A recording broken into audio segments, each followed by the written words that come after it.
works. A bonus. It might take 4 minutes. I was about to tilt the camera. Arvidas a bonus. Oh, it's that. Yeah. Oh, we can share the live feed. That's what I can do. Share the live feed While we're waiting. on Twitter. Let me see. I'll just put it on my joint. So, yo, my man Bruno Mars, that's my guy. And he was Mini Hendrix for Halloween. Oh. Mini Hendrix was so Mini small. Hendrix. I mean, Hendrix wasn't that tall though, right? Yeah, but Bruno was like chiquitito. He be wearing heels, right? Like He on some has James to. Brown stuff. Yeah, and he got the way they shoot the videos, also the angles. Mhm. Oh, So that really? he's like, Yep, you know, that's right. When he did hashtag and you saw he was like hashtag blessed in that video, you Yeah. saw everyone like was like Yeah. tall. I was like, they're using the fisheye, Yeah. the lower angle. They evaporate some of the water in the room, even if it's outside. Did you see Yo, Beyonce? look at this. Beyonce Oh, yeah. did Tony We Braxton. shared that. Yep. Phony Braxton.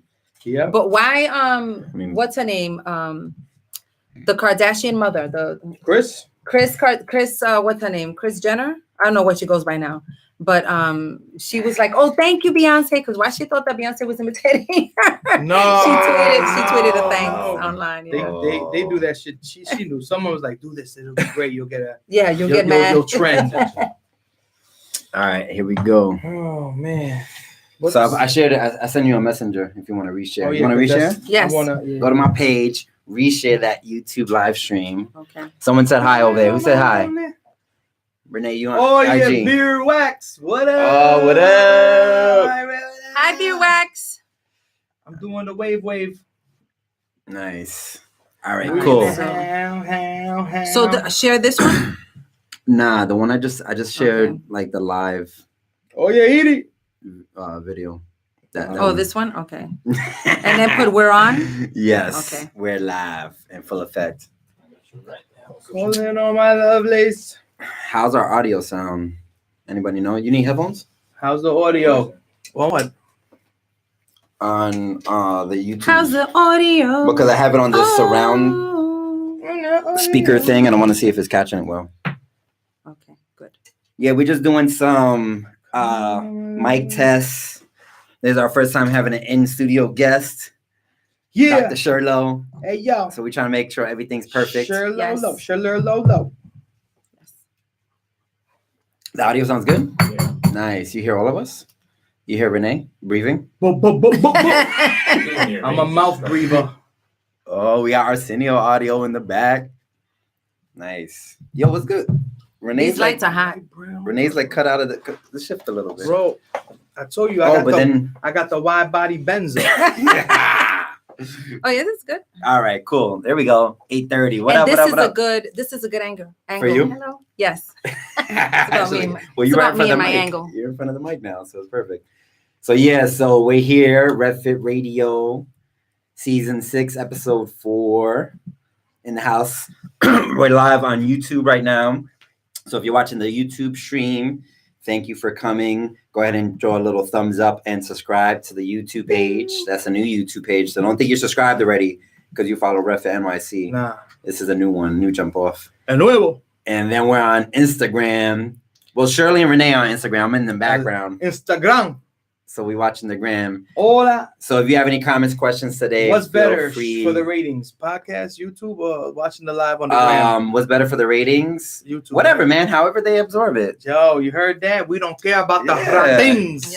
Someone asked, like, what was your listenership the other day? And I was like, oh man, I haven't even checked in a while. And that's Yeah. when I did that checkup. Yeah. And the numbers are growing. So thanks for everybody for downloading and supporting RevFit Radio. Thank you so much. Yo, I hit all my peoples up and I was like, yo, you know, I don't ever ask you to buy my music. I don't ever ask you to even listen to me when we're together. But when I'm sitting in front of you. But what you got to do is go subscribe to the podcast. This is the only thing I'll ever ask you to do. And if you don't do, we'll have problems when we see each other.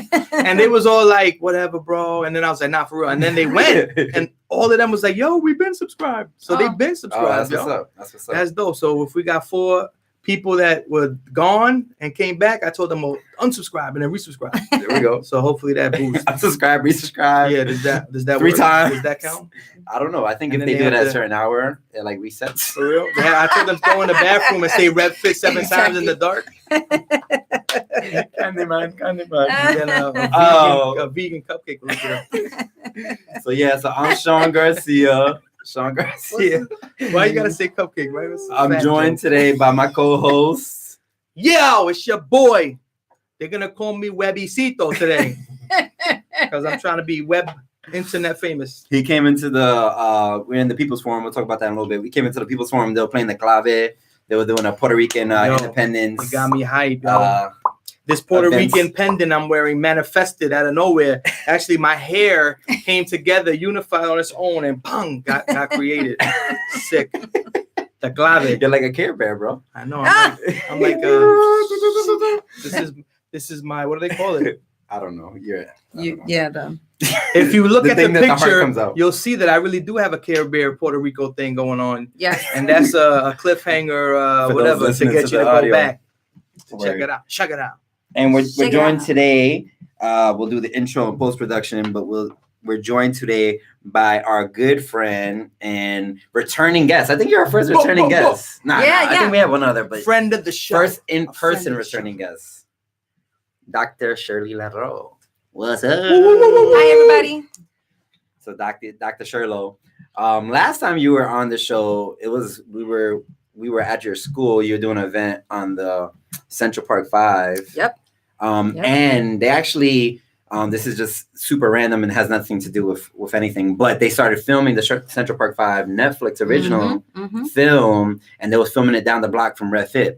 Hey, You see what I'm saying? It's all, Hey, yo. what was that 6 points of That's relation like, connection? That's 2 degrees of Kevin infatuation. We like second Yeah. cousins and shit. That's Yeah, dope. That's yeah. dope. So you I gonna think be, they stopped filming either today or tomorrow's the last day. I saw Raymond That's Santana awesome. pointed up. And were they part of it, the Central Park 5? Were they So, consulting on it? And Yeah, well, you know how it happened. You hooked it up? Raymond, no, Oh. I wish. You got I that wish. I Netflix would have been hookup? like, where's my Yo, consulting Netflix, fee? we trying to get on Netflix. So RevFit Raymond Radio. Santana had either tweeted or he did some social media post and he tagged Ava DuVernay. oh, And like he was like, can we get somebody or who's the next No. person who to do our story? damn. And that inspired her to do the Netflix miniseries on the Central Park 5. Wow. Yeah. So we just Yeah. need a tweet. We need to start a Twitter campaign. Yeah, we got to We tag should RevFit everybody. Radio. her too, man. Mhm. Word, that's what's up. And that's dope. I mean, for those who don't know anything about the Central Park 5, definitely go and research it. Mhm. And when the Netflix original comes out, for sure, support it. Mhm. Because it seemed like they were doing a good job politically with it, Mhm. from what the sense I got. And it was cool because they were filming it and they had all like the 1980s Yep. cars out there. It was the 80s, right? Yeah. Yeah, Yeah. the or 80s. early 90s. Late No, it 80s. was- Late 80s, yeah. Mhm. So they had all the cars out, the old squad cars, Mhm. NYPD squad cars. They had like all these station wagons. And I was like, what the heck? It was like a flashback to the childhood. Yeah. That's still when you could go to Times Square and see some things you shouldn't see. Yeah, exactly. My mom was like, don't get off at 42nd Street. Yeah. Yep.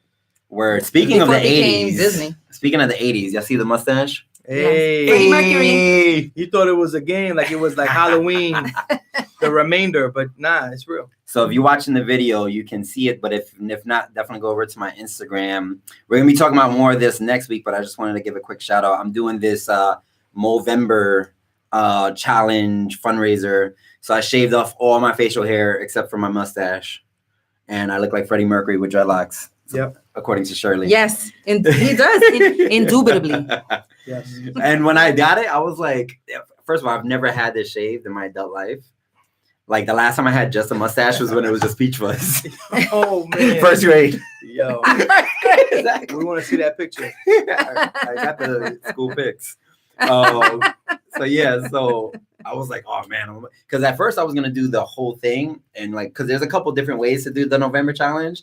Some people do like the full beard. Some people do like they just they'll get a full beard, but they'll groom it. And then this one is specifically just the mustache. Oh.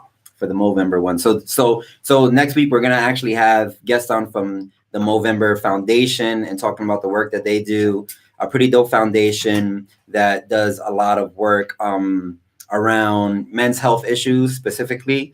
and they use the month of November as their big fundraising campaign, where for the month of November, they encourage people to rock mustaches, to just kind of spark conversation and dialogue around men's health, specifically around things like the high levels of suicide rates, right? We know 75% of suicide rates in the US are men. The more violent suicides, right, are men. It's 60 men every hour commit suicide. 60 men every hour die by suicide. That's a man. That's a man a second. Complete suicide. Complete suicide, yes. Huh? That's a man a second. Yeah. Right. Yeah, basically. So they do a lot of stuff around I don't. a minute. What's a the, minute. You say what's an the hour? statistic? 60 men an hour. Yeah, 60 men an hour. Every Yeah, minute. so that's 1 a minute. A man a minute complete suicide. And then also they do work around prostate cancer, testicular cancer, and just overall men's mental health and all that kind of stuff. So their foundation funds a lot of projects that do that work, and a lot of community-based projects, which is one of the reasons that I would support it. You know, I would never support something that I didn't vet and see that the money's going to the right place. So big up to the Movember Foundation. We'll get them on next week.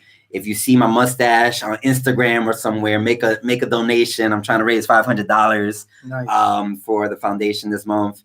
That's my goal. And also I have to do, well, I don't have to do, but another option is doing 60 something in the month of November, 60 something. So the recommendation is 60 miles of running. So I'll be doing 60 miles running. So 2 miles a day. Oh, that's not bad. Yeah. It's like, Rene's like, that sounds very doable. Like work. That sounds very doable. But you can do other stuff. For you, yes. You can do 60 squats, 60 getting up and down from the chairs a day. I will do 60 things. Steps. I'll do something 60 things. I'll do 60. But what kind of movements you doing these days? Yo, man, I'm really good at reaching at my elbow, like reaching to my elbow. Elbow flexion. It's really touching all the places that have pain. Oh, okay. So I got scratching yourself? It's almost like some sort of martial arts block. Starts at the shoulder down to the elbow, then the knee. This is when you're massaging yourself? Nah. Sometimes I just gotta like to lay hands. You know, I got the Reiki. Oh yeah, I have a girlfriend who was just she just got like a certification or something on. Rene? No. Oh. Hey, Rene. I didn't know you was. She just got like certified or something on Reiki. I'm starting a website though. I'm trying to do an online Reiki. See if y'all can y'all feel it. This is our test. Yeah. Can they feel it through the audio waves? Sometimes when I touch computers, they start working again. So I thought I could try it. It's funny, but I'm serious. What's that? You're like from Stranger Things. I got that Jedi. I don't know. 7?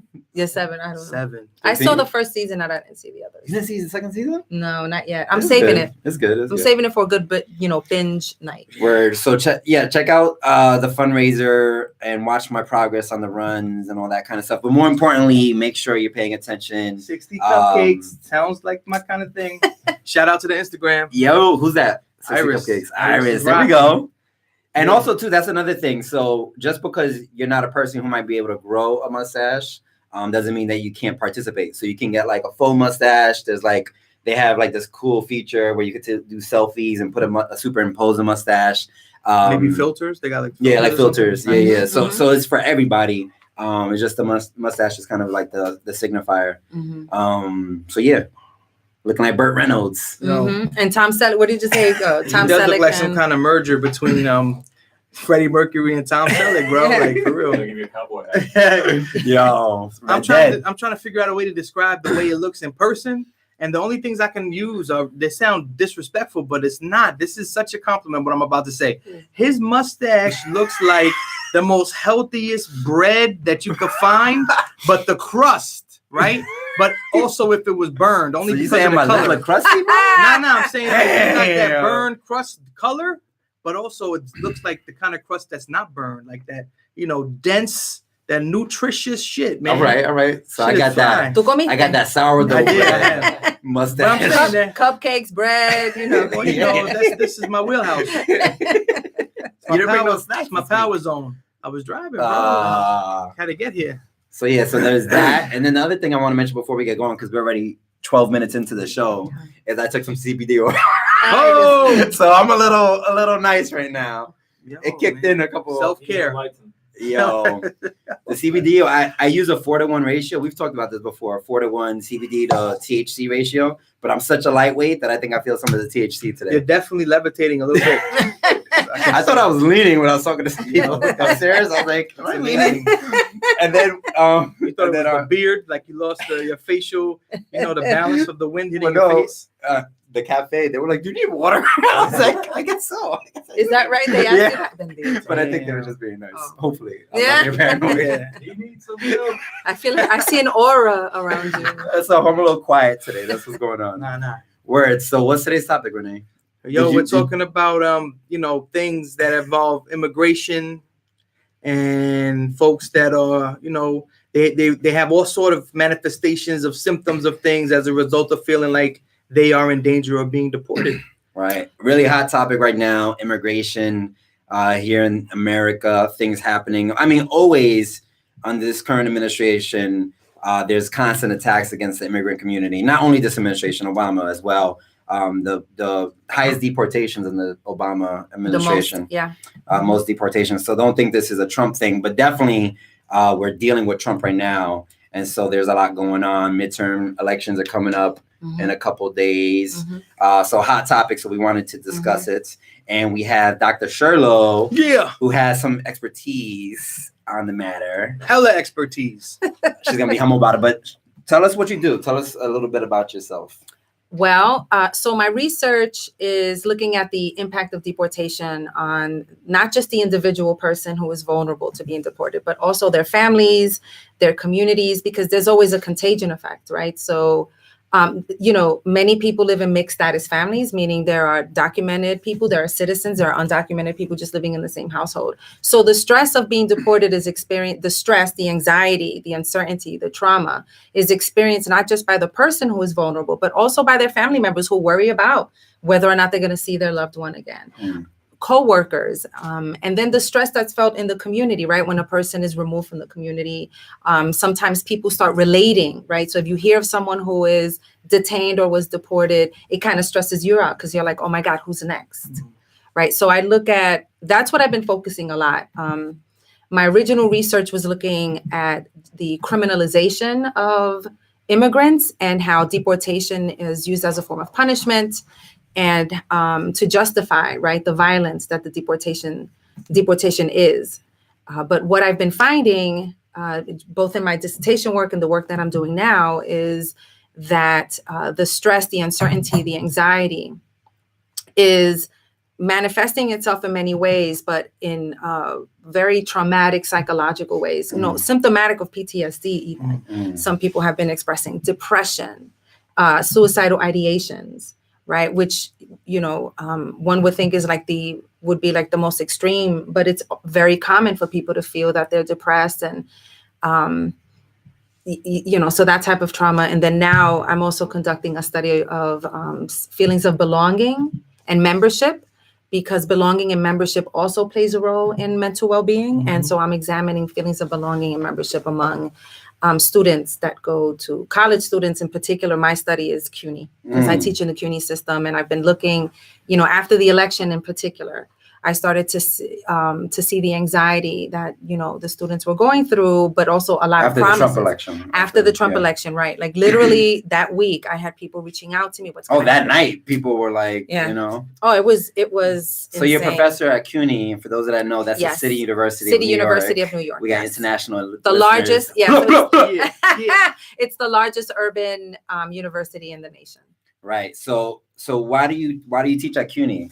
Maybe that's what the options were for you, but what do you like about teaching at CUNY? Why do you like it? Well, number one, I like the idea of working in public service, and I do consider teaching in a public university such as CUNY as a form of public service.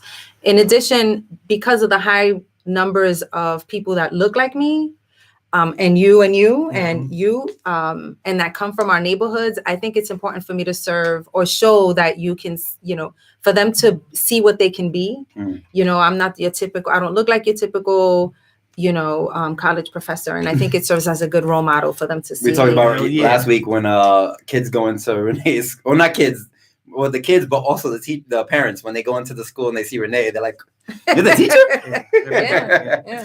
So if you can't see, if you're listening to the audio version, Shirley is a Boricua from the Bronx. Probably one of the few PhDs, right, out of the Bronx, right? Boricuas. Yeah, I don't know what the numbers are, but just in general, Latinas. Yeah, Latinx are very low, and then women Latinx are even lower in the frequency of PhDs. So, and we're probably gonna do some future shows on that because it's a very important topic on just how to stay healthy in academia and why why certain sectors of society also are more advantaged in their study because of the access they have, the money they have, the lack of support others community have, and then how that plays out in people becoming professionals, getting college degrees, all that kind of stuff. But that's a different subject for sure. I mean, we could talk about it. We can always talk about it. We need that. But yeah, definitely. So you did your PhD. My PhD at the grad center, CUNY. Yes. And what was its focus? So I'm trying to get people to know who you are, girl. Don't be humble. Yo, people need to know Dr. Shirley. So the dissertation is called The Fear Factor, exploring the impact that the vulnerability to deportation has on immigrants in their communities. And what I was looking at was fear of being deported, and how fear of being deported drives their lives in so many different ways. And, you're not really supposed to expect anything from research. You're supposed to keep an open mind and let the research lead you to where it leads you. And I was, but, in the back of my mind, I expected people to say, yeah, I avoid police. I avoid going out at night. The things that you would normally hear about what, undocumented and even documented, because I didn't focus just on the undocumented community, even though they are the most vulnerable. But I also looked at documented people with green cards, because anybody who's not a citizen can be deported. So I wanted to see how they felt and, what their feelings were about being deported. And I did get that, right? Did people say I avoid this, I avoid the police, but then I started to get, words like depression, desperation, anxiety, insecurity, Jaula de Oro, which is, there's a song by Tigres del Norte called Jaula de Oro. And some of the lyrics are that I feel that I came here with dreams, but I'm really in a Jaula de Oro, golden cage, because I can't go out. As soon as I get back from work, I don't leave the house because I don't want to get deported. And several people, unrelated, and as far as I knew, didn't know each other, came up with that same expression, Jaula de Oro. So it was really just fascinating. I didn't anticipate, and I shouldn't have been surprised. I mean, it's logical that if you fear deportation, it's going to have some type of mental health impact. But I didn't expect that type of trauma to be expressed by the people. And it was almost universal, right? Everyone expressed some type of mental health impact, negative mental health impact on the fact that they're vulnerable to deportation. Wow. And last week we did that whole episode on mental health, and we were talking a lot about this. So we can think about all the figures that we said last week just being, 10, 20 times higher. Oh, yeah. And these communities are under attack. What were the age makeups and the gender or occupational breakdown of folks that you checked in with? Because I always wonder, and I feel like I was having this conversation earlier about folks who are hired in the restaurant industry in New York City, and how many of them are that seem to be folks from Central South America, and the notion that no one else would want to do this work and they all work hard. Like, these are things that you hear people say that most people believe, and so I'm imagining those folks. No one ever thinking about their mental health and what they are experiencing. So I was wondering if any of those folks were in. Yes, study. I did have some folks in the food service industry. Yeah. So it was more women than men, but not by much. Right. It was slightly more undocumented than documented. So I had 17 versus 16. Okay. The entire population altogether was 80 because I also conducted focus groups, but in-depth interviews, sit down, I had 33 participants. So what's interesting is that remember, as I said, across all of my participants, there was negative mental health impacts. They all mentioned some type. But I had one woman who got a degree from an Ivy League university. Wow. I had one woman who was currently a PhD student. I had one person who had graduated from college. So it is not exclusive to people who are in a particular service or industry, right? It was across the board. College educated, not college educated, underground economies, above ground economies. It was really just across the board. You know, they all express some type of anxiety, uncertainty, insecurity, depression, crying, all of them. It's one of those. Were you able to talk to their families? Because I know you should also focus on the impact of their sort of social community. And so for that particular study, it was just adults. Okay. And the honest answer is because in order to interview children, the criteria to get permission to do that by the institutional review board is a lot more strenuous. Yeah. So you can put the kids in cages though. Exactly. You know, exactly. All right. Yeah. So let's talk about what's going on this week. What the heck does this dude say? What's his executive order that he's trying to sign off on? Break it down for us. So let's just imagine people who are listening don't even know who we're talking about. Okay. So, Donald Trump, the guy who's calling himself the president of the United States. The person, yes. So the president was interviewed by this, I think it's an HBO show, Axios. This guy's still doing reality TV, man. Yeah. And so while he was campaigning, he did say, we got to get rid of birthright citizenship. He did say this. This was while he was still campaigning for president, but it really hadn't been brought up until just recently. Now we have the elections, and you know that one of the things that appeals to his base has always been a hot button immigration event, right? So the reporter did ask him something about, well, what about birthright citizenship? Would you want to get rid of that? I can't really remember right now, but that did come up, and he said, well, yeah, I think I can do it. And then he did mention something about, I can probably sign off on it with an executive order. And then, so now there's this dispute, right? Some people feel that it's ridiculous that we're even having this conversation because it's impossible for him to do this with an executive order. And they think that people are just being alarmists by, continuing to bring up the fact that he wants to get rid of birthright citizenship. On the other hand, other people are saying, well, if he wanted to get rid of birthright citizenship, what would he have to do? And it would be repealing the 14th Amendment, right? But so I have a response to the people who think that before we go there, so what is birthright citizenship?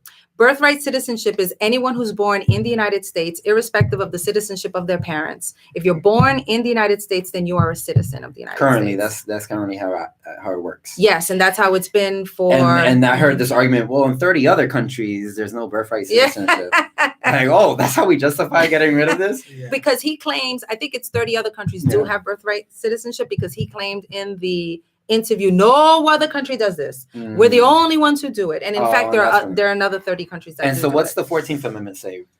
The 14th Amendment says that a person who is born in the United States becomes a citizen. So the 14th Amendment is the birthright. Yes, is the birthright citizenship. Okay. And so he's basically trying to erase the 14th Amendment.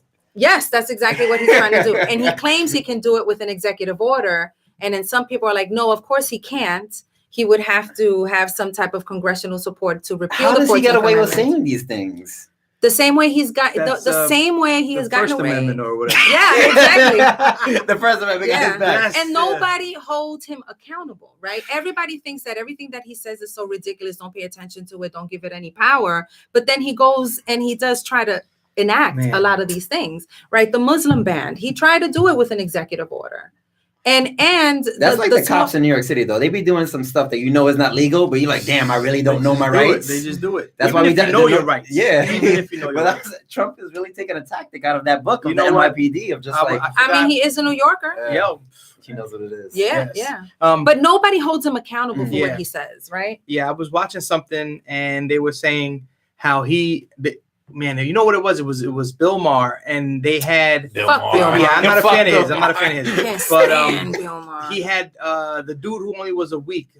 His Scaramucci. The Weeknd? Nah. You're talking about Anthony Scaramucci. Yeah, he was one of the guests, and he was saying, another pillar of greatness and honor. Right. So they had, it was Bill Maher, and they had, I guess the other folks were supposed to be Democrats, but then they had this dude, Scaramucci. And are these ice skaters? Like, well, who are these people? These are guests. I don't know. But the other folks were like known journalists and stuff like that. I can't remember their names.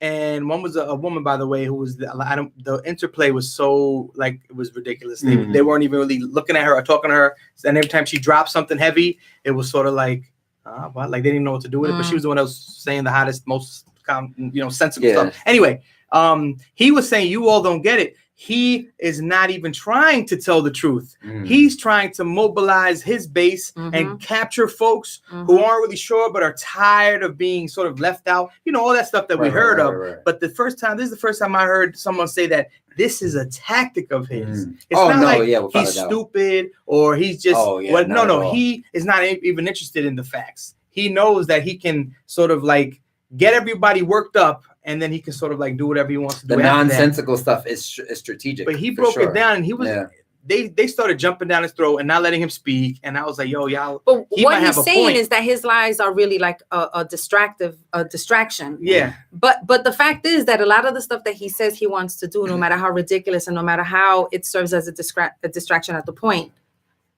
I mean, Lindsey Graham already said he's going to introduce a bill to get rid of birthright citizenship.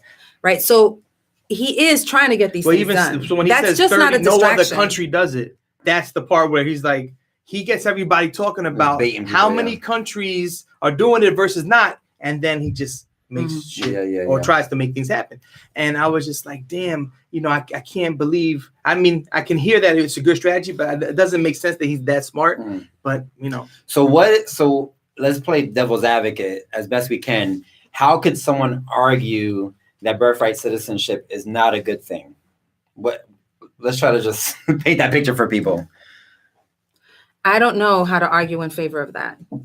Because I guess, right? So we're saying he's basically implying I think he even was quoted saying there's an invasion, like an alien invasion, like we're getting attacked from alien from Mars. There's an invasion, and so we need to put a halt to it. We need to basically, by any means necessary, build a wall. If you're born here, it doesn't matter. If your parents are well, he uses the term illegal, and so we can talk about that as well. So I think, what's the logic, basically? So here's the thing about that: the people who benefit from these very, from these very things that they want to get rid of, then they want to get rid of it after, right? So his wife, if you want to talk about anchor babies, his wife was she was actually undocumented for one, right? But she became a citizen much later, and she had a child with him, right? If anything, she's an anchor. Barron is an anchor baby, if you want to talk about that, right?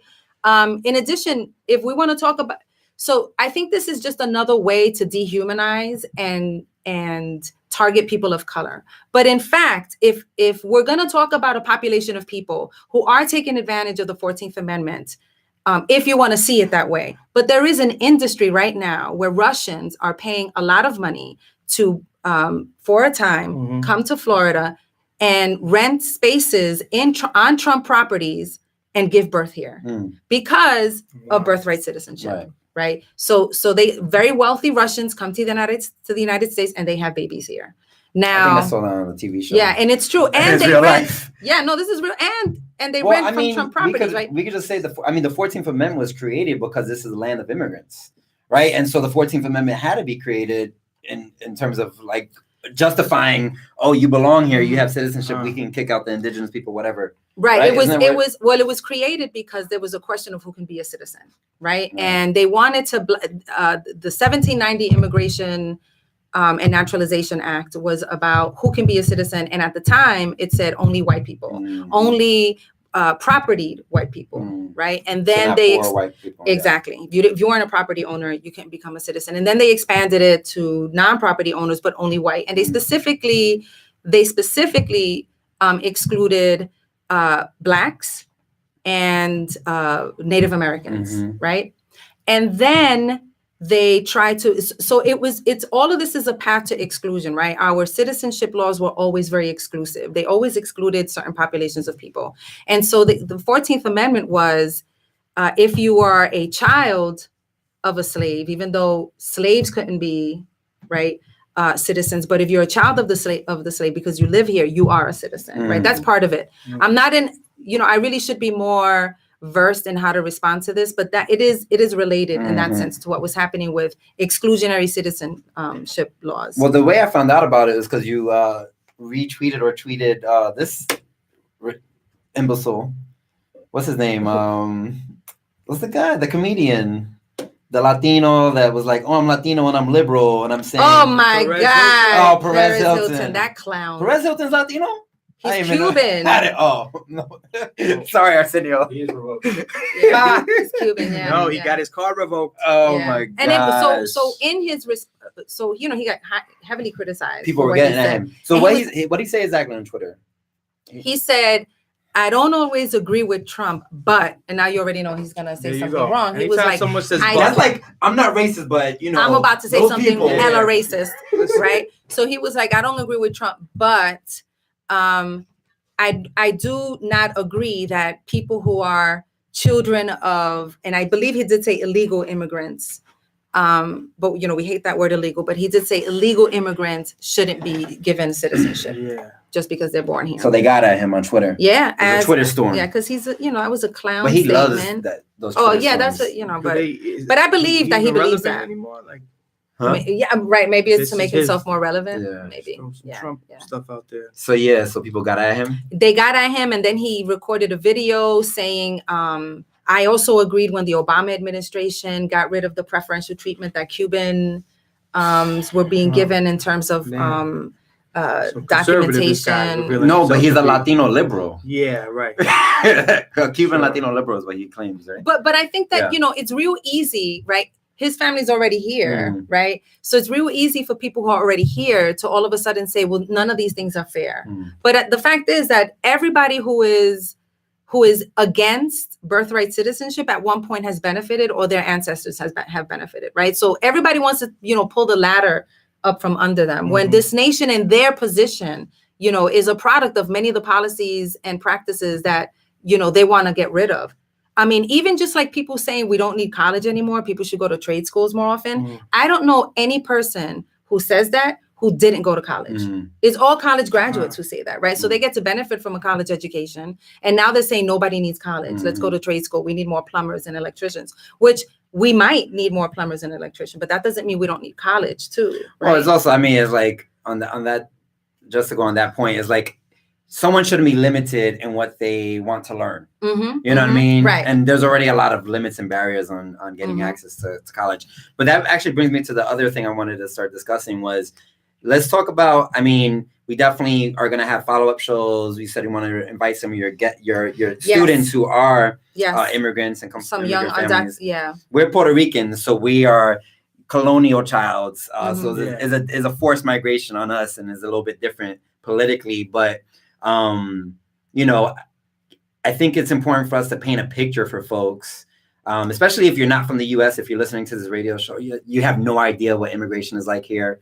What does it look like? What is someone limited if they're not documented, if they're undocumented living in this country, other than just the constant fear of potentially being deported and being separated from their families? What's like a life they have look access like? Yeah. to, or don't Right, they? yeah. Right. So despite the rhetoric, right, they don't have the access. argument is that they're taking advantage of everything. Yeah, they're taking advantage of everything, and they're taking the jobs. And the fact is that they do not have access to the same type of jobs we have access to, right? So they're relegated to jobs for which there's no underpayment, no benefits, right? They don't have access to the same type of jobs we have, right? They can't demand, benefits and stuff like that. They also don't have benefits one thing we know that the undocumented population is that they contribute through taxes, because some do pay taxes. Well, everyone pays also- taxes on products they buy. Right, exactly. So, and the economic, right, in the consumer market, they are drivers, right, of that tax base. But with the taxes on And they can't do tax returns.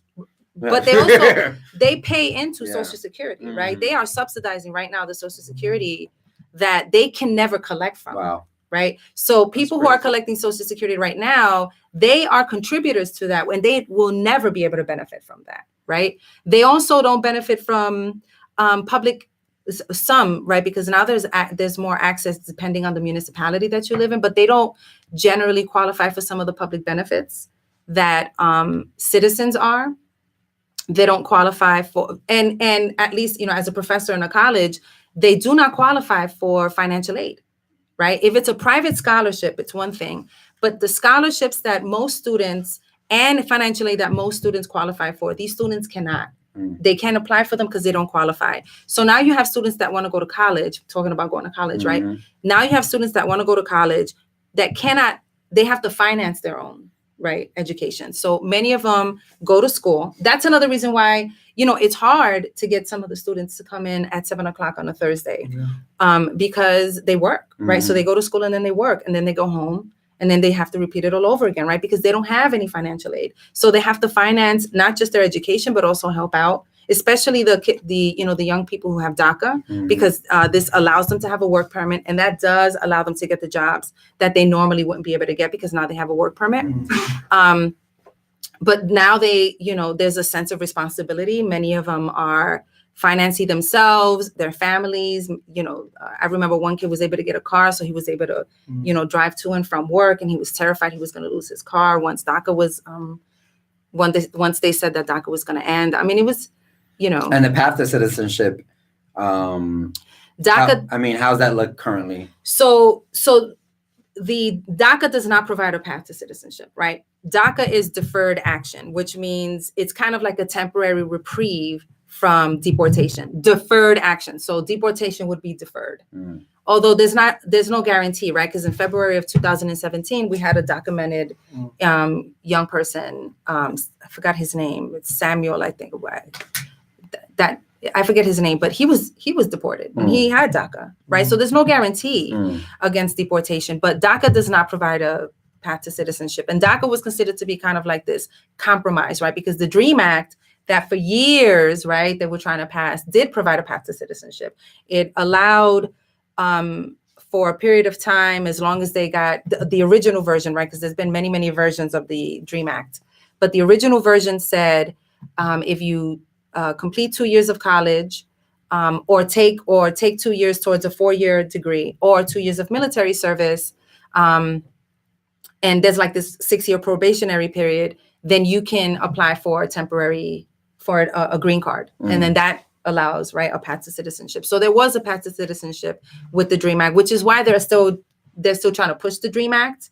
The last one was, I think it was in 2007, but it could have been this year as well. But they keep trying to push the DREAM Act. Some states sometimes try to push individual state DREAM Acts. I know New York State had one, because that does provide a path to citizenship. DACA is like this really... It's like purgatory. It's this limbo. This holding pattern of like... deferred action, but no path. And so, it's... And then, it really sounds like what people were saying that it was, which was the list of who they're going to come get. Yeah, because they had to give up in order to get DACA. One of the biggest risks. Give up all that good info. They gave, there was a database, right, with their information on it. And they risked it, right? They were like, I'm going to do it because there was a promise though, right? Of a path to citizenship, possibly. Well, I think this is what's happening. The argument too is that especially Mexican immigrants, or Latino immigrants, because we don't talk Canadian and European immigrants as well. But there's this narrative that there is no desire to find a legitimate way to citizenship. There's not a desire. In fact,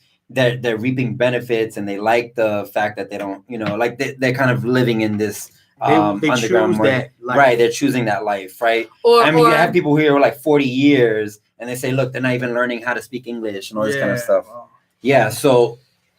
Maybe. Like, some of it is also, they don't think it was, they use this whole fair and deserving, like if, why is it that this person who came the right way had to wait so long? Or what does that mean, the right way? They had to buy a plane ticket. They got a ticket through, American. They had a Canadian passport. Like, what does that mean? The right way. But the thing is, we share a border with this country. We had an open border policy. Mexico. Right? Mexico, yes, but also Latin America. A border with Canada too. Yes, but the half this country was actually Mexican. Yeah, yes. and the rhetoric is always very anti-Mexican, right? In fact, Trump, when he was campaigning for president, specifically mentioned Mexico, right? He continues to do so. But we did have like this open border with Mexico and the rest of Latin America before the 1954 Hart-Celler Act, which is when quotas, it opened up the doors to other countries that didn't, that weren't allowed to send immigrants in, but it also closed them to Mexico, right? So we had In 1954. As of 1954, right? So the quotas, right? And so Doug Massey, this researcher, he does a lot about this, and he wrote this article called "The Unintended Consequences of the 1954 Act," and he talks about how before the Hart-Celler Act, we had, there was like almost 500,000 people from Mexico and the rest of Latin America coming in, mostly from Mexico. And then, right, it went from unlimited people to come in because it was migratory, right? It was dependent on work, and then they would go back home, and then they would work and they would go back home. So it was like this transnational type of travel to only 120,000 people can get work permits from the entire area. Wow. So what happens is the jobs are still there, right? But it's harder to come in. Right. So once you're in, you don't want to come out and then risk not being able to come back in and get that job, right? And so they come in and they stay, and then they bring in their families, right? And that's how it grew, right? The undocumented population grew, but it's really it's the effect of a policy, right? That, shrunk the amount of people who were allowed to come in from Mexico, right? And you said it was strictly to maintain a balance for the other countries that were beginning to sort of migrate. I don't know. Maybe they said it was to maintain a balance, but they started to put down quotas, right? So the Hart-Celler Act it opened the borders to many Black and brown countries to now send immigrants into the United States. Visas were now going to be issued to these countries that never had them before. Right. But there was quotas, and so the same way that they gave quotas to these countries, they also instituted it to Mexico. But we had so many people come into the United States from Mexico to work. But once you limit, right, the fact that whether or not they can come back in, right, you're going to have people who are going to cross over without permission because the job is still there. The job that they're going to year after year. The economies have been crushed in Mexico and a lot of these other countries via the trade agreements with the United States and the invasions of these different nations. So there's no jobs, there's no economy. People are forced into migration. No one wants to leave their home. No one wants to uproot their family, leave everything that they know, the protection of community, to then go into extremely unsafe conditions. No one wants to do that. But this forced migration, particularly what's happening now. Yeah, go ahead. Right. So like the political instability in Honduras, Nicaragua, El Salvador, because I did the Spanish. El Salvador. I did Nicaragua, Honduras, El Salvador. So I totally changed that. I code switch. So, but the political instability that we, the United States, through the CIA, right, promoted and actually, caused. It is so dangerous for these folks to live and stay in these countries. So they're refugees, right? Seeking asylum. And that is human rights law, right? So we are signatories to this human rights pact that, if somebody comes. United Nations thing? Yeah. U.S. don't follow nothing. Nah.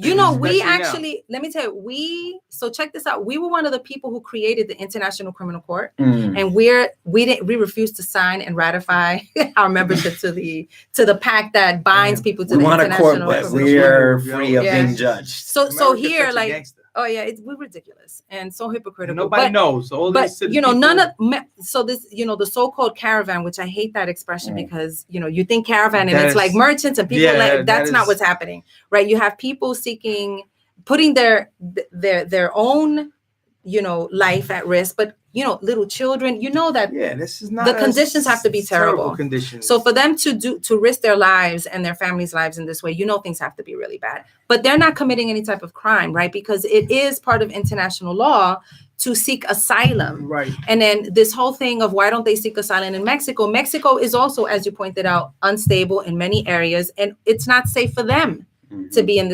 that country, right? So of course they're going to ask for asylum in the United States, and it is our duty, right? Because we did sign and we did agree to abide by the international human rights law that if you seek asylum, right, we at least consider, right? But we're not even allowing them to come and ask for it. We're stopping them before they even get to our border, and that's not right. Shooting them. And now sending troops to the border. Yeah. Which, I mean, just another one of those, like, I'm gonna do this, I'm gonna build this wall, I'm gonna do all this shit. So what? When the troops do arrive, what's that gonna look like? Right? It's like, go stay there, just chill, and then what's gonna happen? You know, it's just so. But ridiculous. sending, troops. You send troops. I mean, isn't that act of in war? I mean, and so when But you that's send what so I'm them, now the saying. It's like border he's is setting war up- zone. He's Yeah. setting Yeah. up this war zone Mhm. because you know what happens when folks, they got nothing. They're trying to go somewhere. They're getting stopped. They're getting met with force. Fucked up shit is happening there. I mean, It's gonna be it's ridiculous. just so terrible. Well, the one thing I always think about too, when you're living in this constant state of fear, where you're working multiple jobs, you're trying to get your education, you're trying to, participate in your community, right? You start losing your physical being, and so like that whole narrative of like, oh, there's immigrants are such good workers and blah blah blah, and they'll do the jobs that no one else wants to do, which is, I mean, bullshit. First of all, that's just racist propaganda, classist propaganda. But it's just like basically saying that this person's body doesn't belong to them, that they're this cheap labor, that they're disposable labor. So not only do they not have access to healthcare, not only are they going through high levels of mental stress, but now their bodies are being taken away from them. Like, think about like trying to work out. I mean, like, when am I gonna find time to even read to my daughter, let alone go to a yoga class or something like that? Folks take for granted.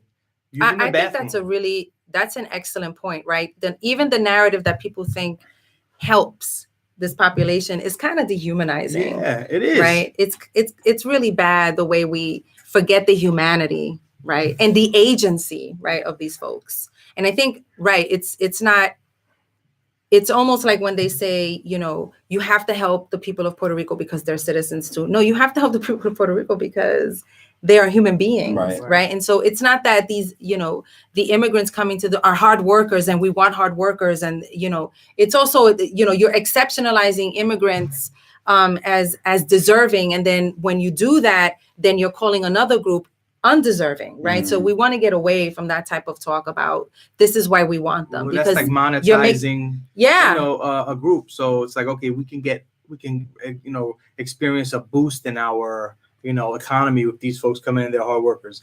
It's everything's got a dollar sign attached to it, and it's like totally removing the fact that they're human beings. Well, and also, I mean, you have this kind of feudalistic economy, a semi-slavery that's legitimized in the United States. And I mean, it's great for the capitalist economy. I mean, it does the fact that we have, 13 million undocumented, 11 million undocumented folks. I'm sure that number's higher too. That's what we have on paper, right? What is that doing for the capitalists? All this cheap labor, no benefits having to be given to them, all that kind of stuff. Supporting Social Security, being economic drivers in the marketplace. Right. Absolutely. The American dream and trying to attain the American dream. Right. And the American dream is very capitalistic based. Absolutely. Right. Pitching them that. Yeah, that's a very good point. So people are, I mean, I think we could go on and on and on about like why something like this is absurd, but maybe we can continue the conversation on like, what is it doing to someone's mental health? What is it doing to their physical health, living in this constant state of fear and living this life of an immigrant? So, I mean, mentally, right, it's causing serious trauma. And I mean, when we consider, when I conducted my study, from which I'm now building, right, and I'm looking at contemporary times. But when I was conducting my study, this was still 2012, 13, 14. It was still the Obama administration. People saw some type of progress, not great progress, because the most deportations, happened under his administration. But people did start to see some progress in immigration, right? And even then, when the times weren't nearly right as traumatic and violent against the way they are right now, even then people were talking about trauma. And so it, well, the ICE brigades, these like you have Cop Watch. Yes. Community members going out to make sure the cops aren't abusing. Like these ICE brigades that were formed, they were formed under Obama, though. Yes, they were. So the violence was there under Obama. I mean, I think in the media, they like to paint that Obama was a little bit more of a friend of the immigrants. And there was some passage of some. I know some. Right. Some there was things are progress progressive. being made because the But fight. the fear in the communities was just as high. But the fight was showing results, right? And so, DACA was a poor replacement for the DREAM Act, and the DREAM Act wasn't great to begin with, but there was progress, right? And then you have openly hostile administration that is trying in every single way to reverse any type of progress and just, make their lives really terrible. Mm-hmm. So I don't think it is true, right, that things weren't great. And really, I mean, Obama wasn't the one who created the apparatus that allowed him to deport most people in the first place. It was Clinton. And Clinton's 1996 anti-immigration laws are the ones that set up the apparatus that happened under Obama and under which Trump is capitalizing. And then even before that, as I said, just the closing of the borders and causing conditions that led to high rates of unauthorized migration into the United States. So we can go all the way back. 1924 immigration laws were the most racist ever, right? The Nazis modeled, right, their policies, against our 1924 immigration laws, right? So I think that if we're gonna, yes, there's a book about it called Don't race through these things, Shirley. Yeah. Make like people who've never heard of this stuff. So there's the professor. Because I've never heard of it. I have all these questions that's like, yo, this might be too dumb to ask right No. But she's a professor, so she's used to. But there's this professor at Yale who wrote a book. It escapes me because, of course, I'm like on camera or whatever. But it's called, the name of the book is called Hitler's American Model, and it talks about how the Nazis modeled their policies after Jim Crow and our 1924 immigration laws. Right. Yes, I have heard of this. Yes. So we're going to talk about just our immigration laws are just terrible to begin with. But I don't think you can deny that what's happening now cannot be compared to the trauma and the violence as what was being inflicted on the Obama. And I'm not a fan of Obama. I can't forgive him for a lot of the things he did, immigration wise, even the justification that they have for deporting so many people, right? They said, well, our budget is to deport this many people. So we're just living up to the James Whitman. Yes. So, it's kind of like, well, like you were saying how like a week after the Trump election, the fear, day after, I mean, I we talked about this, I think, on RevFit Radio, but like I remember the day after the election, I got on the train, and I was just getting like hard stares from white folks. Like they were like, "Yeah, we won." You know what I mean? Like it's not a white thing, but definitely like in New York City, this white businessman, they were looking at me like, but to go back, my study. The entire population was conducted under the Obama administration, right? So this was fear and trauma, right, being expressed under an administration that was more immigrant friendly than the current administration. It's still the same folks that are picking you up, that are enforcing the rules and all that, right? The figurehead may change, but it's still the same racist. And it's much worse. And they're empowered now and like really motivated to be worse. Well, and also is Trump's is like it's just a campaign of race baiting, immigrant hatred, xenophobia. I'm feeling it, and I don't normally feel this type of shit, man. Like, I mean, not race and all. I'm talking about like political, whatever. I'm just like, whatever. So could you imagine like every single day the person who is the most important, most powerful person in the world, and the person who is in charge of policies that impact your life, every single day, he or his cronies are talking about how terrible your mere existence is. So, criminalizing you, but just even saying your existence offends me and I want you out of here. Every single day you're exposed to this, right? And then people are being more and more, what's the word? They're being more, not encouraged, but they feel more empowered, right? To express what they only express behind closed doors, right? And so every day, even like you said, like you were on the train the day after the election and you were like, you saw people looking at you sideways. Could you imagine you being, right, an undocumented person who has to look at people every day, and every day you're like, does this person want me dead? Does this person want me out of here? Right? Like, am I, do you hate me? Not just like exaggerating. It's like, like, folks that normally real. used to feeling like they're invisible. Now, not only are you not invisible, now we're looking at you because we want to fuck you up. Or it's crazy. So that's what I'm looking at now. Like if under the Obama administration, which wasn't great, but not nearly as bad as what's happening now, if under that administration, they express trauma, they express uncertainty, symptomatic PTSD, right? PTSD, excuse me. Could you imagine what they feel now? I mean, it just the ultimate, right? The ultimate expression of how mental health is impacting you is that you no longer want to exist, right? So I can only imagine, right, the suicidal ideations that these folks are going through. When we talk about Obama deporting the most folks, can we talk about who those people are? Because I remember I had a conversation with someone who works, I forget if it was a government agency or another agency that studies numbers. Because you be hanging out at Area 50. I got the 32 So connections. You get all these government. I got weird. What kind of aliens we talking about? For a wild animal, I got some weird circles I'll be finding myself in. But this woman was telling me that she's tired of the narrative that all the immigration problems we have are based on Mexicans and Central and South Americans. She said the largest number of illegal immigrants we have are Chinese people. Asian? No, she said Chinese specifically. So, when she said that, I was just like, yo, I don't even understand what's happening right now. And then she started telling me all this other stuff. Yeah. And I was like, undocumented. Yeah, stuff that you don't even but not know illegal, that you're not. I'm sorry. But it's true. So it is actually. She was saying probably. She was. I was at the talk the next day on Friday at Fordham. Van Tran, who he gave his presentation, and he did say that when we talk about the undocumented population, the Mexican undocumented population has been going down, and the undocumented population that's coming up in largest numbers is the Chinese. So, she was very specific about it. She was those numbers are rising. Yeah, so Van Tran did.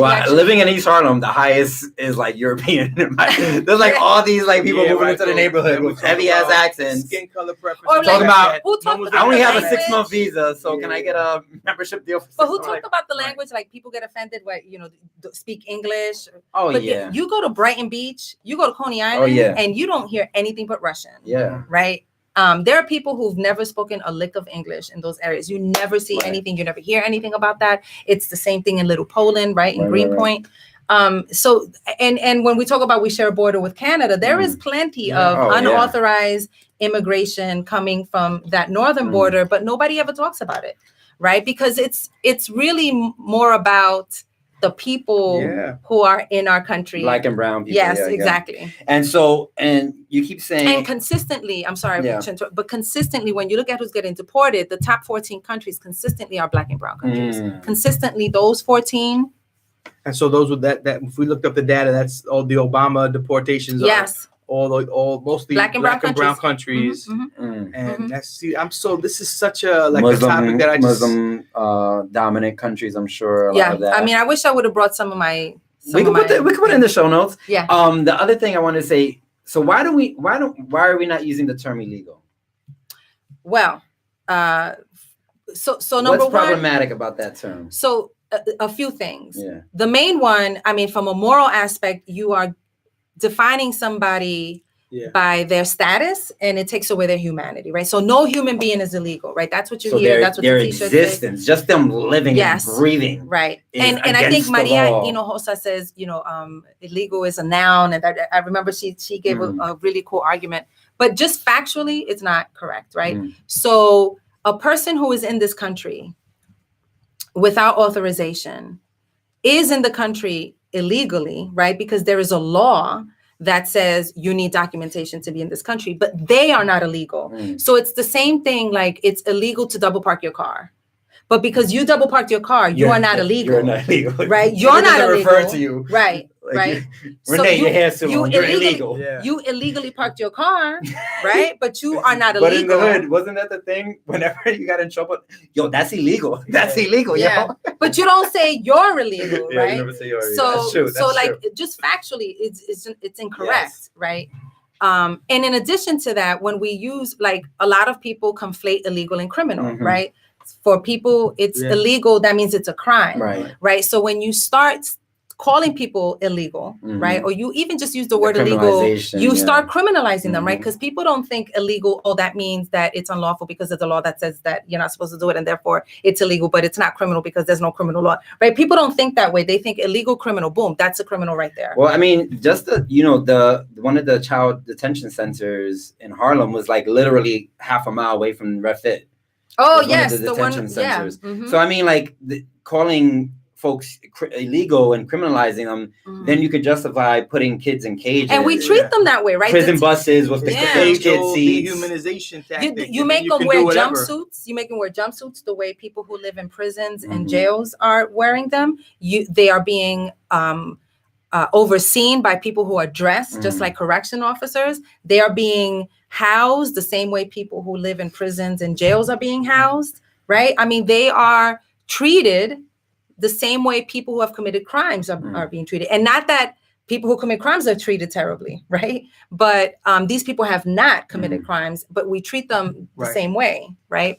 And then we use language that criminalizes them, and then we treat them, and then we see them as criminals. And then Trump makes commercials. Yeah, that's true. So we're about to wrap up. I just realized the time. I'm like, dang. What time is it? We already been here for an hour 9:30, my goodness. plus. So where are we right now? What is ways that folks can get involved in this process? Like, is there something going on with midterm elections that we should be mindful of? I know a lot of cities are doing like sanctuary bills and stuff like that. Like, what do we do there? Is there like ways to support folks who are what's the term that if we're not saying undocumented, unauthorized? How do we support? You know, what kind of things can we start creating in our communities, all that kind of stuff? So I think for me, I tell people to get involved with grassroots organizations that are doing the work, right? And so, for example, the young people, they do, there's this organization called the New York State YLC, Young Leadership Council. They do really good work on the level of colleges and organization. New Sanctuary Coalition, they do amazing work, and they actually did a call because they need Spanish-speaking people because of everything that's been happening.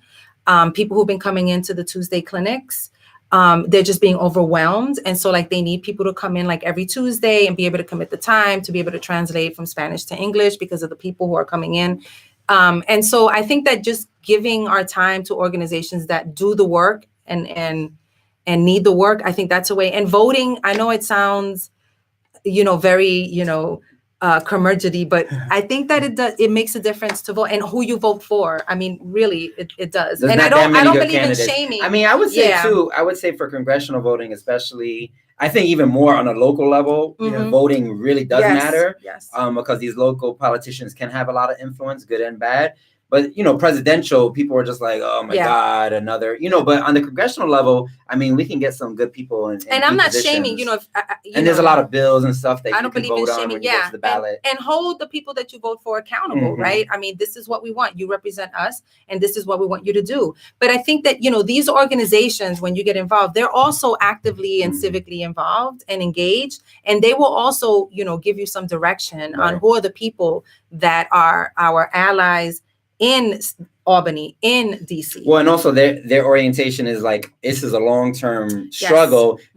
Your little vote at the ballot, yes, that's a strategy that we need to take, but that's not, the propaganda is like, oh, your vote is the only thing you can do. It's the only way you can be politically right. That involved. I don't agree with. And I hate, the whole, you got to vote, and if you don't vote, you can't say anything.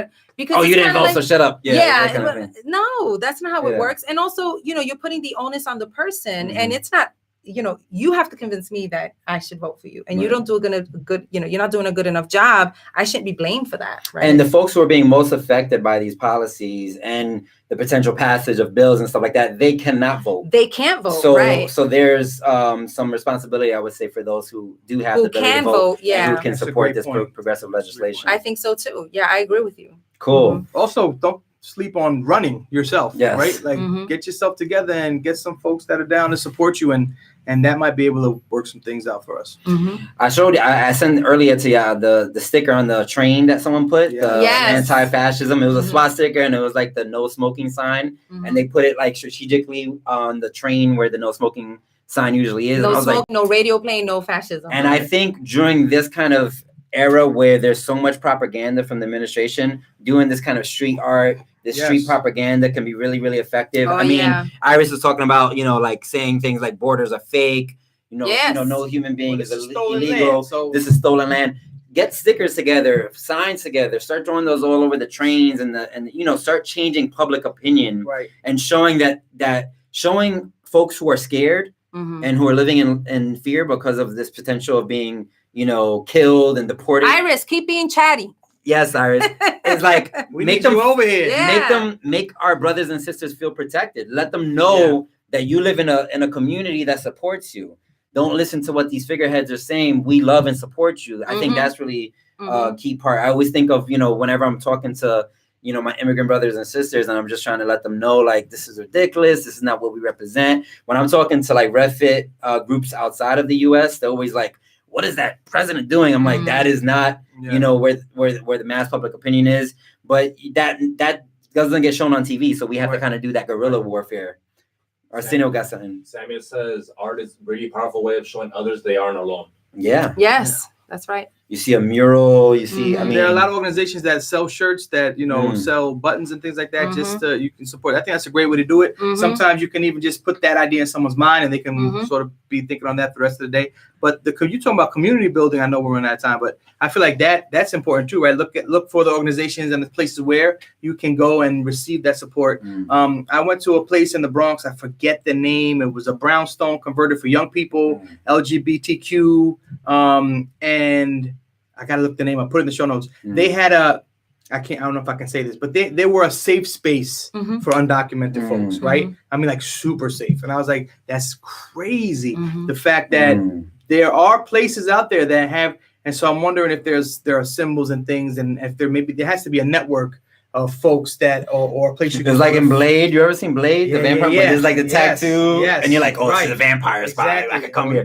But no, it's like if you're an organizer and you're doing work around this. I mean, a lot of organizers do not create safe spaces. Right. And it's just like an echo chamber of people talking to themselves and the folks who are most affected not feeling like they have access to it because they don't speak English. Not just safe space, brave space. Right. That was when I was there. This dude was kicking that game like, yo, brave spaces also. Not just a safe space. Because sometimes in safe spaces you still don't feel accepted. You still don't feel safe. But be brave in that space also. So how can we create safe and brave spaces? So not only can you be here, but you can be outspoken. You can be yourself. Listen to you. You can be brave and being yourself and feel supported and uplifted.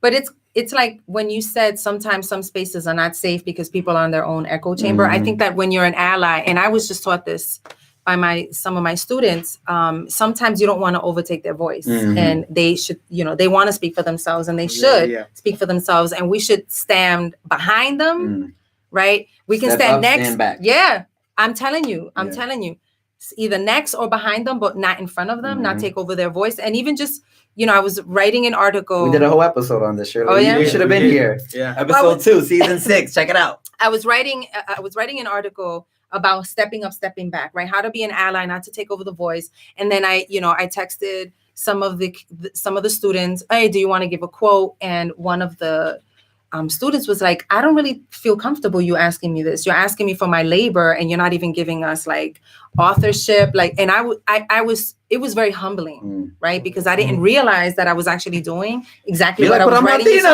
Right. And your intent, but sometimes we don't realize. Right, and it was embarrassing, but humbling. And I learned my lesson, right? And so we have to like step back. Yeah. I'm laughing at her. No, that sounds like one of those folks we were talking about. Oh, look for the helpers.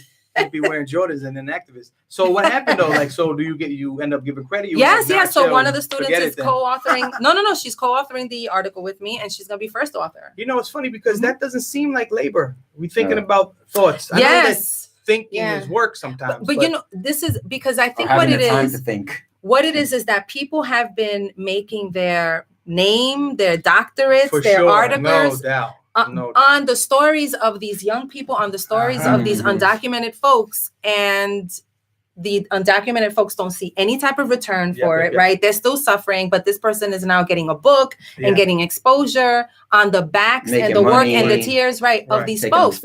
And we really have to stop that, right? Like, and they called me out, and I just totally didn't realize it, but I'm glad that they did, because now I have to be more aware that if I'm gonna speak on behalf of these folks.